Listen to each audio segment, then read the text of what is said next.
ఉన్న బంగారాన్ని విడిపించి ఆ రోజు ఆన్లైన్ రేటుకే మేము కొంటాం. Sharma gold company.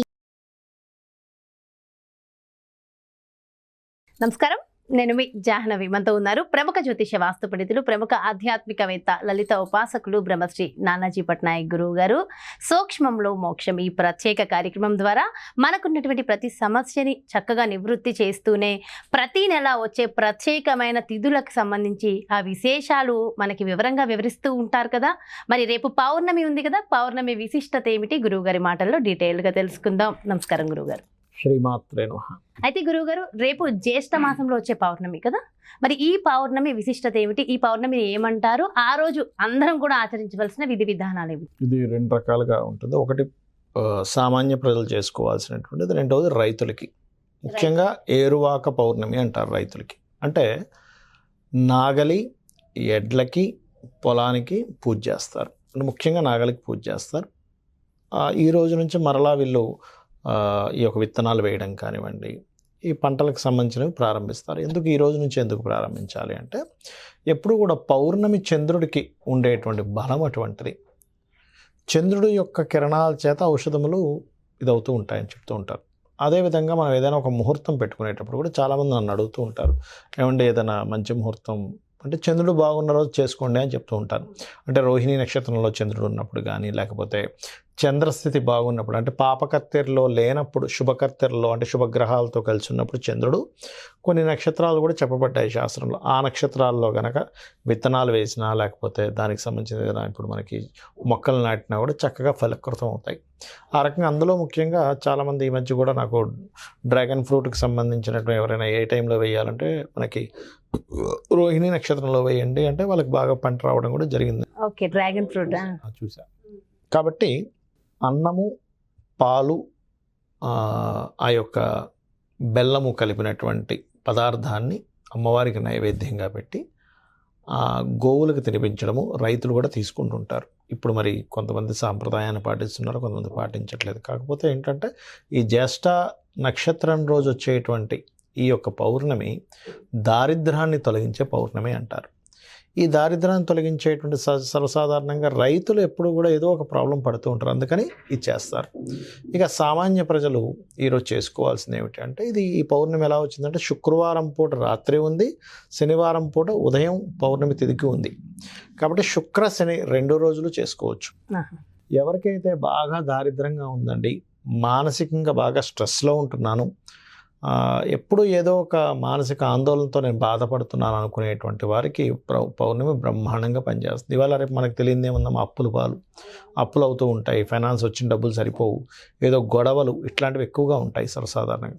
వాటన్నిటికీ కూడా ఈ పౌర్ణమి చేయడం ద్వారా చాలా మటుకు రిలీఫ్ రావడంతో పాటు మానసిక శక్తి అనేటువంటిది పెరుగుతుంది. అయితే ఇందులో శుక్రవారం పూట ఏం చేయాలి, శనివారం పూట ఏం చేయాలి అంటే, మీరు చలివిడి నైవేద్యంగా పెట్టి అమ్మవారికి చలివిడి తయారు చేసి ఆ ఒక గిన్నెలో చలివిడి, ఆకు, ఒక్క, అరటిపండు, అదేవిధంగా పానకం కూడా తయారు చేస్తారు. చేసి చంద్రుడికి చూపిస్తూ లలితా సహస్రనామాలు శ్రవణం లేదా పఠనం చేసి, కొంతమందికి అది రాలేదనుకోండి, లలితా సహస్రనామాల్లో శుక్రవారం పూట కనీసం 2 నామాలైనా చేయొచ్చు. అదేమిటి అంటే, ఒకటి మీకు వచ్చు నేను చదవగలను అనుకునే వాళ్ళు లలిత ప్లస్ లక్ష్మీ అష్టోత్తరాలు చదువుకోవాలి శుక్రవారం పూట. దానివల్ల దారిద్ర నాశనము, ధనప్రాప్తి ఉంటుంది, ఫైనాన్షియల్గా గ్రోత్ అనేది దినదినాభివృద్ధిగా వస్తూ ఉంటుంది. అలా చేయలేని వారు కనీసం 2 నామాలైనా చేయొచ్చు. అంటే ఇదంతా ఈ పూజ ఇదంతా చేయలేమండి, కూర్చొని కనీసం ఎక్కడైనా కూర్చొని నేను ఒక 2 నామాలు చదవాలనుకుంటే ఏమిటి అంటే, ఒకటి ఓం ధర్మాధ్యక్ష ధనాధ్యక్ష ధనధాన్య వివర్ధనియే నమః. రెండవది ఓం సంపత్కరీ సమారూఢ సింధుర వ్రజసేవితాయే నమః. ఇచ్చేసుకోవాలి. మరి శనివారం ఏం చేయాలి? శనివారం చేసేటువంటి పూజ విధానం వల్ల 2 రకాల అనుభవాలు ప్రధానంగా మీరు చూస్తారు. ఏమిటది అంటే, కొంతమందికి చూడండి ఏలినాటి శని నడుస్తుంది, లేదా శని మహర్దశ నడుస్తుంది, పనులన్నీ ఆగుతున్నాయి, ఒక్కడు కూడా ముందుకు వెళ్ళట్లేదు, అసలు ఏమిట్రా బాబు నా జీవితం అన్నట్టుగా ఉంది అనుకునేటువంటి వారు బెల్లముతో చేసినటువంటి పదార్థాన్ని శుక్రవారం పూటేమో చనిమిడితో పాటు పాయసాన్ని కూడా పెట్టచ్చు. పాయసాన్న ప్రియ అంటారు అమ్మవారిని, కాబట్టి పాయసాన్ని నైవేద్యంగా పెట్టచ్చు.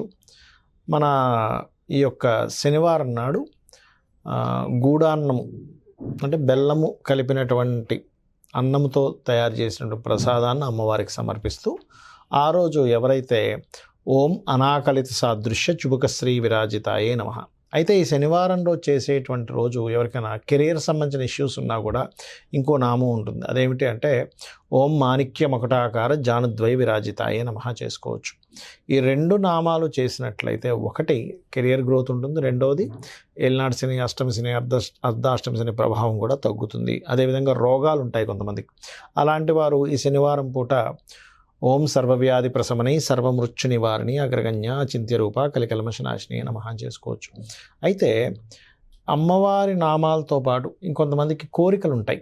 ఏమంటే నాకు ఫలానా కోరిక తీరట్లేదు, కామాక్షి అమ్మవారి అష్టోత్తరాలు, శ్యామల దండకము చదువుకుంటే కూడా బాగుంటుంది. ఇప్పుడు నేను రేపు శుక్రవారం వెళ్తున్నా నేను కామాక్షి అమ్మవారి టెంపుల్. పౌర్ణమి సందర్భంగా వెళ్తున్నాను. అక్కడ విశేషంగా మనకి బుధవారము ఆదివారం చేస్తారు. కంచి కామాక్షి అప్పుడు కూడా వెళ్ళాను. ఇప్పుడు కామాక్షి అమ్మవారి ఆలయానికి వెళ్తున్నా. మీరు అక్కడ గొప్ప విషయం ఏంటంటే అమ్మవారి కళ్ళు కదలడం కనబడుతుంది మీకు అక్కడ కనబడుతుంది. ఒకానొక సమయంలో కింద ఉండేటువంటి ఆ కూర్చునేటువంటిది ఇది అసలు ఎట్లా ఉందని చెప్పని అప్పట్లో ఉండేటువంటి ఎవరైతే ఉంటారో వాళ్ళు కదిపినప్పుడు సడన్గా ఉన్నటువంటి మొత్తం దాన్ని ఏమంటారు వాతావరణం మొత్తం ఒక్కసారిగా మేఘామృతం అయిపోయి నల్లటి మబ్బు పట్టేసి వర్షంలాగా కురిసే సమయం వితిన్ సెకండ్స్లో అయిపోయింది. జస్ట్ అది కదుపుతాను, మళ్ళీ వెంటనే అమ్మ ఇదేంటి ఇలా అయిందని మళ్ళీ సెట్ చేశారు వాళ్ళు. కిందనేమి ఉండదు, గాల్లో ఉంటుందమ్మా ఆ విగ్రహం. అది అంత గొప్పది. అక్కడ మీకు చందన సేవ జరుగుతుంది. అక్కడికి వెళ్ళిన వాళ్ళకి ఆ ఫలితం కూడా అలాగే ఉంటుంది కదా గురుగారు. నమ్మకంతో వెళ్ళాలి, అమ్మవారి దగ్గరికి వెళ్తున్నాము అనేటువంటి దాంతో.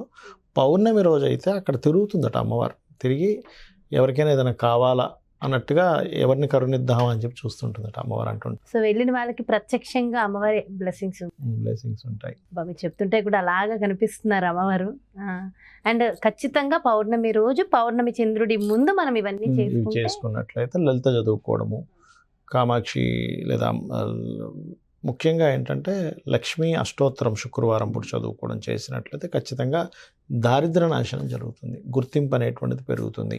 చాలా చాలా వివరంగా వివరించారు. థ్యాంక్ యూ సో మచ్ గురువు గారు. నమస్కారం. శ్రీమాత్రే నమః. చూసారు కదండి, మరి ఇది ఏరువాక పౌర్ణిమ. ఈ పౌర్ణిమ యొక్క విశిష్టత, ఆ రోజు ముఖ్యంగా దరిద్రంతో బాధపడే వాళ్ళు, అంటే అప్పుల బాధతో ఇబ్బంది పడే వాళ్ళకి ఖచ్చితమైన రోజు ఈ మహాపౌర్ణిమ, ఏరువాక పౌర్ణిమ. మరి ఈ పౌర్ణిమ రోజు మనకున్నటువంటి సకల కష్టాలు తొలగి అష్టైశ్వర్యాలు సిద్ధించాలంటే ఖచ్చితంగా ఒక 40 నిమిషాలు ముఖ్యంగా జపించవలసిన మంత్రాన్ని గురువుగారు చెప్పారు కదా. మరి ఆ మంత్రాన్ని మనస్ఫూర్తిగా అమ్మ పాదాల యందు మన తల వంచి బాధతో ఆ అమ్మని వేడుకుంటే ఖచ్చితంగా కోరికలన్నీ కూడా సిద్ధిస్తాయి.